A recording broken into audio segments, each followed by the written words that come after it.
এবার জানবো ভোটের প্রচার প্রচারণার খবরাখবর। বাগেরহাট থেকে যুক্ত হচ্ছেন আমাদের প্রতিনিধি মইনুল ইসলাম।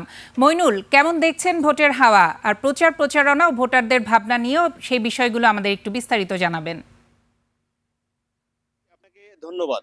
আমি আপনাকে একটু জানিয়ে রাখি, দিন যত ঘনিয়ে আসছে, সময় যত পেরোচ্ছে, ততই ভোটের প্রচার প্রচারণা বেড়ে যাচ্ছে। সকাল থেকে লিফলেট বিতরণ এবং ছোট ছোট চায়ের দোকানে এবং জনসভার মাধ্যমে এরা কিন্তু আসলে ভোটারদের দ্বারে দ্বারে পৌঁছাবার জন্য চেষ্টা করছে। সাধারণ যারা ভোটার আছেন তারা কিন্তু সকাল থেকেই দিন গুনছে এবং কেমন করে ভোট কেন্দ্রে এটা ভোটে দেওয়ার একটা প্রত্যাশায় রয়েছে। কিন্তু ভোট যে কাকে দিবেন এটা কিন্তু সাধারণ যারা আছেন ভোটার তাদের কাছ থেকে কিছু এলাকার উন্নয়ন যাকে দিয়ে হবে, যিনি এলাকার উন্নয়ন করতে পারবেন তাকেই ভোট দেবেন। এবারে প্রত্যাশা হচ্ছে ভোটারদের।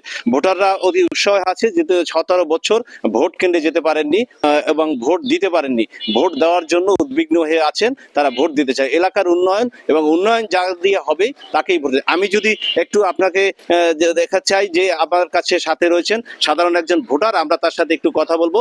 আপনি কেমন, কোন প্রত্যাশী, কি আপনি আশা করেন যে কাকে সংসদে গেলে আপনারা ভালো মনে করেন? একটু আপনি কি আমাকে বলবেন যে একটু কিরকম ভালো মনে করেন? হ্যাঁ, অবশ্যই আমি আপনাকে বলতে চাই, আপনাকে ধন্যবাদ জানাই যে আমরা চাই যে বিগত প্রায় 17টি বছর আমরা ভোট দিতে পারিনি।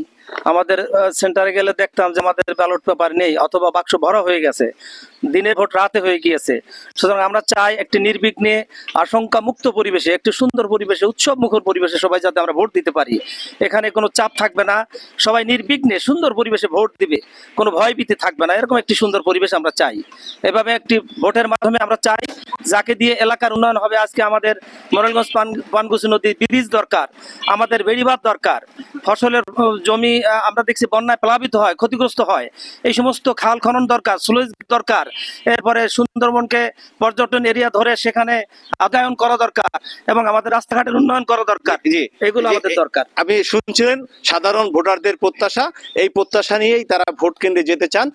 এই ছিল বাগেরহাটে আমার কাছে নির্বাচন প্রচারণা। যেহেতু একটু পরেই মাইকিং শুরু হবে, নির্বাচন কমিশন কর্তৃক ঘোষণার পরে 2টার পরে এই মাইকিং শুরু হবে। এইভাবেই প্রচার প্রচারণা চলতেছে মাঠে। এই ছিল আমার কাছে বাগেরহাটের নির্বাচনী প্রচারণার খবর। মইনুল, আপনাকে ধন্যবাদ।